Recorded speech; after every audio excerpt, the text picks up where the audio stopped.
नाज़रीन T20 world cup के super 8 मरहले विच कल न्यूजीलैंड ने श्रीलंका नूं हर शोबे विच आउट क्लास करता। बैटिंग की दावत मिलन तक न्यूजीलैंड ने 169 रन का टारगेट दिता। टिम साइफर्ट ते फिन एलन फ्लॉप रहे ने ते उन्हां दे मिडल ऑर्डर की असीं गल करिए वो भी एक लिहाज नाल परफॉर्म नहीं कर पाया, जिवें डेरल मिचल आउट होए ने।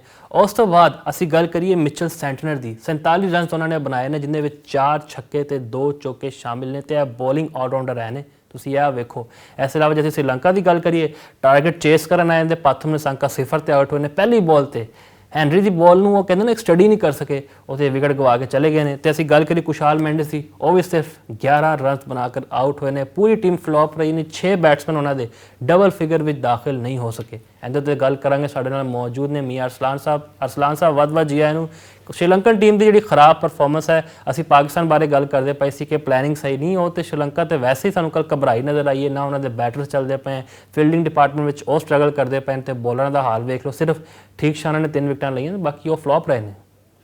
जी बिल्कुल, ਅਸੀਂ अगर गल करिए श्रीलंकन टीम की तो पाकिस्तान क्रिकेट टीम की, तो इन्होंने दोनों का अगर कंपैरिजन किया जाए तो ये दोनों ही मेरे ख्याल नाल एक जिहियां टीमां ने। क्योंकि तुहानूं याद होएगा कि चैंपियन ट्रॉफी दे विच जदों पाकिस्तान नूं अपने ही घर दे विच बड़ी इबरतनाक शिकस्त हुई, यह न्यूजीलैंड ने पाकिस्तान नूं हराया और किस तरह बेहतरीन उन्होंने परफॉर्मेंस का मुजाहरा किया चैंपियन ट्रॉफी दे विच। ते ओही अज एक घड़ी जिहड़ी इन्हां नूं श्रीलंकन टीम नूं भी वेखणी पै रही कि अपने ही मैदानां दे विच अपने ही घर दे विच भीगी बिल्ली बन गई और एक अच्छी पोजीशन दे विच जिथे कि इन्हां ने बेहतरीन बॉलिंग का मुजाहरा करते हुए एक दफ़ा पूरी न्यूजीलैंड टीम नूं एक दफ़ा रोकता सी, लेकिन उसके बावजूद जड़ा है एक कोलैप्स कर गए। इन्हां दी बैटिंग किवें कोलैप्स कीती उहदे ते भी गल करने, लेकिन उस तो पहले तुहानूं दसदा जावां कि एक टाइम सी कि टोटली जड़ा मैच है वो लग रहा सी कि श्रीलंकन टीम जिहड़ी है वो न्यूजीलैंड नूं बड़ा टफ टाइम देगी। क्योंकि 82 ते इन्हां दियां 4 विकटां ते 85 तो बाद इन्हां दियां 6 विकटां डिगियां और उन्हां 6 विकटां तो बाद सेंटनर आए ने और फिर रविंद्रा ने जिस तरह बेहतरीन बैटिंग का मुजाहरा किया और फिर उन्हें बॉलिंग का बेहतरीन मुजाहरा किया है। और सेंटनर एक ऐसा एक ऑलराउंडर है, एक ऐसा कैप्टन है कि उनके कंधों ते जदों भी जिम्मेदारी आई है उन्हें बोझ उठाया है, उन्हें चुक्या है और उन्हें दस्सिया कि एक कप्तान जिहड़ा है वो इस तरह पूरी टीम दे विच एक अहम किरदार अदा करता है। अगर गल की जाए सेंटनर की, तो सेंटनर ने बेहतरीन परफॉर्मेंस का मुजाहरा किया। 46 रन जोड़े बनाए ने वो ही इन्हां दी जित दे विच बड़ा अहम रोल साबित उन्हें किया है।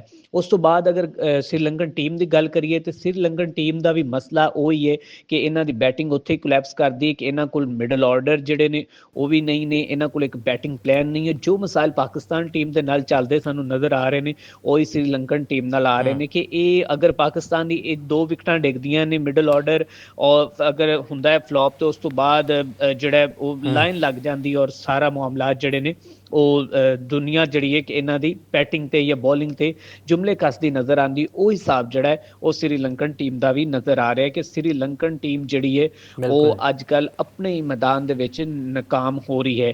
और उन्हां दे अगर कोच की गल करिए तो कोच में भी उन्हां नूं कोई मैंटली प्रिपेयर नहीं कर पा रहे की कहानी है। जसूरिया एक अच्छा खुद भी बेहतरीन प्लेयर रहा है जबकि एक अच्छा कोच भी है, लेकिन उसके बावजूद श्रीलंकन टीम नूं वो इस जो मुश्किल दे विचों नहीं कढ़ सक रहे और वो अपने ही घर दे विच बड़ी बुरी तरह हारती हुई नज़र आ रही है। और इनकी रीजन जिहड़ी है वो ही है कि इन्हां दी बैटिंग जिहड़ी वो बहुत ज़्यादा कोलैप्स कर रही है।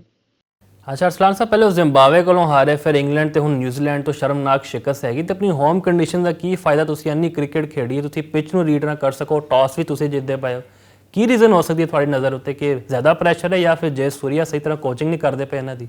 जी बिल्कुल, अगर गल करिए पाकिस्तान की टीम की तो वो वक्त आ गए कि जिथे अगर मगर दे जिहड़े कहानियां ने शुरू हो गई ने, लेकिन तुहानूं पता है कि अगर मगर भी उत्थे चलता है कि जिथे कोई 19-20 परफॉर्मेंस होवे। साडी ते परफॉर्मेंस भी तुसीं वेख सकदे जे कि हुण जिम्बावे ते कीनिया की टीम तो भी बुरी हो गई, जबकि जिम्बावे ने अपने आप को इंप्रूव किया और जिम्बावे ने श्रीलंका जैसी टीम नूं शिकस्त दी। और फिर उस तो बाद वो जिस तरह उन्हें सुपर 8 मरहले दे विच आए ने, यह बड़ी वड्डी गल है। और सिकंदर रजा जिस तरह ਕੈਪਟੈਂਸੀ ਕਰ ਰਹੇ ਨੇ, ਜਿਸ ਤਰ੍ਹਾਂ ਉਹ ਕਿਆਦਤ ਕਰ ਰਹੇ ਨੇ, ਉਹ ਬੜੀ ਲਾਜਵਾਬ ਹੈ।